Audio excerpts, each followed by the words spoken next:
Hello student, good morning. PG first semester students, आपके लिए personality chapter में nature of personality and definition, determinants. Nature में आता है डेफिनेशन, जो मैंने आपको पिछले वीडियो में बताया और उसमें मैंने ब्राउन की परिभाषा को आपसे शेयर किया था। It's a very important definition in the field of and the chapter of personality. मैंने ये भी बताया कि उन्ट की जो साइकोलॉजी, उन्ट ने जिस मनोविज्ञान की स्थापना की, उसमें पर्सनैलिटी के अध्ययन पर की कोई जगह नहीं थी, जिसको उनकी परिभाषा से ही स्पष्ट किया जा सकता है। ये भूमिका है पिछले वीडियो के रिकैप की। मैंने ब्राउन की परिभाषा आप लोगों को बताई थी। उसके बाद मैंने ये भी बात किया था कि दो कैंप हो गए मनोविज्ञान में परिभाषित करने के पर्सनैलिटी को। एक के प्रवर्तक थे वॉटसन और दूसरे के प्रवर्तक थे Galton. Sir Galton pure and extremely hereditarian थे। तो उनके परिभाषाओं में ऐसे, उनके ग्रुप में ऐसे लोग आए जिन्होंने ट्रेट फैक्टर को और उसमें जितने बायोलॉजिकल फैक्टर्स जो हैं उन सबों को ऐड किया। बायोलॉजिकल फैक्टर्स को, पर्सनालिटी को बायोलॉजिकल फैक्टर का आउटकम माना। वहीं पर वॉटसन जब आए तो वॉटसन वो भी एक्सट्रीमिस्ट थे, एक्सट्रीमली बिहेवियरिस्ट थे। और उनका मानना था जितने बिहेवियरिस्ट हुए, जिसमें आपको मैं यहाँ पे नाम लूँ, गथरी का नाम बहुत प्रमुख रूप से लिया जाता है, और जितने भी लोग आए उन सबों ने गॉल्टन का विरोध किया और वॉटसन का समर्थन किया। इन्वायरमेंटलिस्ट्स ने तो दो खेमे, बिल्कुल एक्सट्रीम, एकदम एक को बिल्कुल रिजेक्ट कर देना। यहाँ पे एक चीज़ आलपोर्ट ने बीच का रास्ता निकाला और उन्होंने कहा, यहाँ पे मॉर्टन आए जो गॉल्टन के सपोर्ट में आए। उनकी जो परिभाषा है कि personality is the sum total of all the biological innate disposition, impulses, tendencies, appetites and instincts of the individual. Morton purely Galton के फेवर में चले गए, गथरी प्योरली वॉटसन के फेवर में चले गए। लेकिन एक चीज़ मैं आपको बता दूं कि ये दोनों ही एक्सट्रीम थे। पर्सनैलिटी डेवलपमेंट में जो योगदान है वो हेरिडिटरी फैक्टर का भी है और एनवायरमेंटल फैक्टर का भी।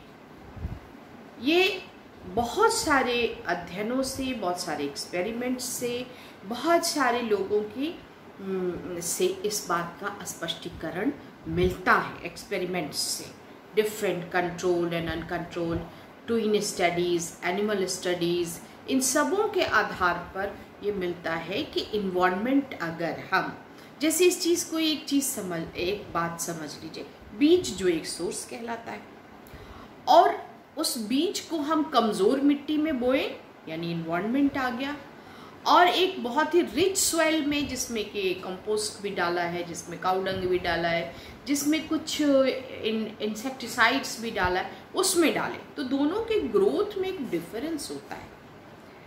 जिसमें एकदम सिंपल गार्डन सॉइल में आपने किसी प्लांट को लगा दिया तो आप देखिएगा कि वहाँ पे आपको वो रिजल्ट नहीं प्राप्त होगा जो रिजल्ट आपको रिच सॉइल में प्राप्त होता है। It means the environmental part, high quality hybrid seed with high quality of soil जब हम लेते हैं तो हमको ऐसे प्लांट्स की प्राप्ति होती है, ऐसा प्लांट का ग्रोथ दिखता है कि जिसको हम मान सकते हैं कि in the growth of living organism, the both factor is very important, environmental and hereditary. I think it is completed by me. तो इस दोनों ही खेमे में काफ़ी लोग आए, दोनों कैंप में, खेमा कहते हैं कैंप को, तो दोनों ही खेमे में बहुत सारे लोग आए। मॉर्टन आए, आपको प्योरली आलपोर्ट के फेवर में, सॉरी गॉल्टन के फेवर में, वहीं पे गथरी आए, रिपीट हो रहा है ये, गथरी आपको आ गए इसके फेवर में, वॉटसन के फेवर में।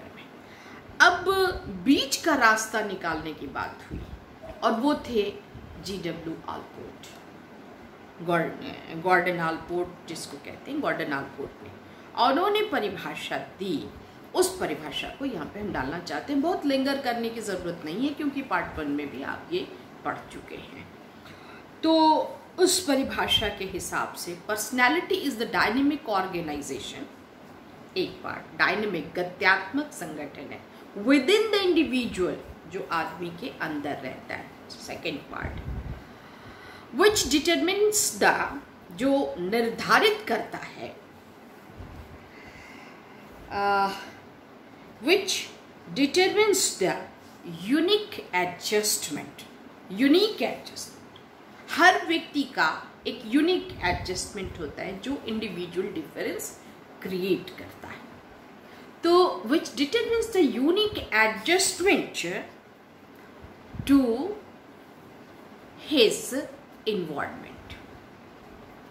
इस परिभाषा के जो टुकड़े हैं, आई रिपीटेड, के personality is the dynamic organisation, personality is the dynamic organisation, गत्यात्मक संगठन है, कौन? व्यक्तित्व। विद इन द इंडिविजुअल, आदमी के अंदर रहता है, of those psychophysical system, not only the psycho, it means not only the hereditary, and physical, it means the external factors, psychophysical, मनोगत्यात्मक, मनोशारीरिक systems that determines the unique adjustment to his environment। तो personality adaptation के लिए होता है, एक unique adjustment है और हर आदमी का अलग अलग होता है। It means there is individual difference also, and psychophysical होता है। इट मीन्स के शरीर और psychological functions and physical function, they both contributes in the developmental process of psychology. तो G.W. आलपोर्ट की परिभाषा को चौमुखी परिभाषा कहा जाता है, and this is approved by all the psychologist, जो एक्सट्रीमिस्ट नहीं है, एक्सट्रीमिस्ट नहीं हुए, जो बिल्कुल जिद्दी प्रवृत्ति के नहीं हुए, उन लोगों ने इस परिभाषा को मान्यता दी। अब यहाँ पे पर्सनैलिटी की एक इक्वेशन आपसे हम शेयर करेंगे, और वो इक्वेशन ये है कि personality is the product, outcome, किस चीज का? प्रोडक्ट है। एक इक्वेशन मैं आपसे शेयर कर रही हूं। हेरिडिटी, जिसे हम आनुवंशिक गुणों को लेते हैं, गुना, एनवायरनमेंट जो हमारा सराउंडिंग है, गुना time is equal to PD, personality development. This is the equation and the perfect equation ये है। अब आप इसको समझ लीजिए कैसे। हेरिडिटी, कुछ फैक्टर्स हम हेरिडिटी से लेते हैं, यानी माता पिता के, जो हमारे जीन के माध्यम से हम में आता है, दैट इज कॉल्ड आनुवंशिक गुण। आनुवंशिक गुण कहते हैं पर्सनैलिटी, ये आता है, ठीक। गुना, सोशल फैक्टर्स, इन्वायरमेंटल फैक्टर्स, जिससे हम चारों तरफ से अगर इसको कैंसिल कर दें तो भी ये सोशल, गुना social factor, heredity into H into E into T, time. H heredity, E environment and T time is equal to PD। अगर इनमें से एक भी फैक्टर को आप गुणनफल का जो आप देखिएगा कि कितना भी लंबा लंबा स्कोर आप रख दीजिए और बीच में एक चीज को 0 कर दीजिए तो आउटकम 0 हो जाता है। इसीलिए इसमें इस इक्वेशन में प्रोडक्ट कहा गया है। Personality is a product of heredity into environment into time.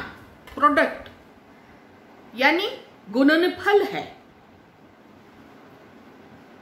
अगर एक भी 0 हुआ तो सब 0 हो जाएगा। लेट अब हम आपको इसको एक्सप्लेन करते हैं। अगर एकदम हेरिडिटी के मामले पर बहुत ही चीप क्वालिटी, जो लीस्ट गुण वाली जो क्वालिटी है जीन की, जैसे चोर, डकैत, इस तरह का जिसकी जीन में है, कई पीढ़ियों से ये लोग यही काम कर रहे हैं, चोरी, डकैती, रॉबरी, पिक पॉकेटिंग, वहां से जीन लिया, वहां का एक बच्चा लिया। और इन्वायरमेंट भी एकदम पुअर क्वालिटी का, स्लम एरिया का मिला, टाइम दिया, ठीक है, तो आप एक बहुत अच्छे पर्सनैलिटी को डेवलप नहीं कर सकते, नहीं पा सकते। उसमें कहीं ना कहीं जेनेटिक फैक्टर्स जो है वो ओवरलैप करने लगते हैं और उनका जो है, तो एक बैलेंस्ड मात्रा में जीन, बैलेंस्ड मात्रा में environmental factors and balanced time factor also.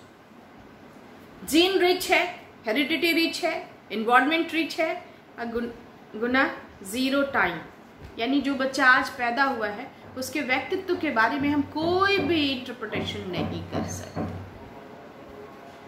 No.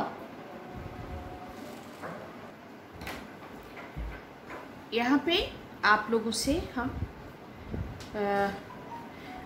से इस चीज को हम डिस्कस करना चाहेंगे, बताएंगे कि अगर टाइम फैक्टर है, आज जो बच्चा पैदा हुआ है उसके बारे में कोई भी प्रेडिक्शन पर्सनालिटी का नहीं किया जा सकता। इट मीन्स अगर टाइम 0 कर दें तो the outcome of personality become 0, कुछ भी नहीं।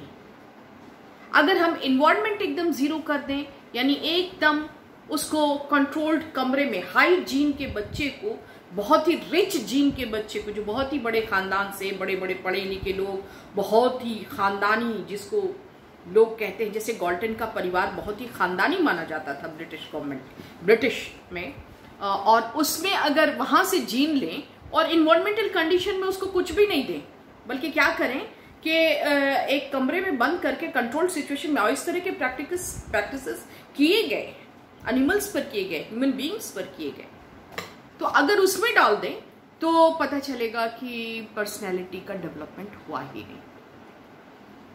The child didn't understand how to deal with social situations. और एक बहुत ही रिच इन्वायरमेंट में एक पुअर कंडीशन के आदमी को, पुअर हेरिडिटी वाले बच्चे को रख दे तो उसमें भी कभी कभी आपको द क्वालिटी ऑफ जीन जो है वो दिखेगा बिहेवियर में। चीपनेस, जैसे चोर के बच्चे को अगर हमने रख लिया और उसको बहुत रिच कंडीशंस दिए, इन्वायरमेंटल कंडीशंस, फिर भी वो कहीं ना कहीं जाके कुछ सामान चोरी कर लेना, किसी चीज को चुरा के रख लेना जेब में चुपचाप, दैट इज कॉल्ड क्लेप्टोमेनिया, जिसमें एक डिजीज के रूप में हम लोग उसको बात मानते हैं। कितना भी रिच कंडीशन दे दीजिए, अगर जीन बैड है तो फिर वहां पे पर्सनालिटी में झोला जाता है। तो these types of factors exists in developmental process of personality. So जब तक हम एक बैलेंस्ड वे में इस इक्वेशन को नहीं रखते हैं, तब तक हमारे पर्सनालिटी को हम fine development of personality and revived development of personality achieve नहीं कर सकते। So by in this video students,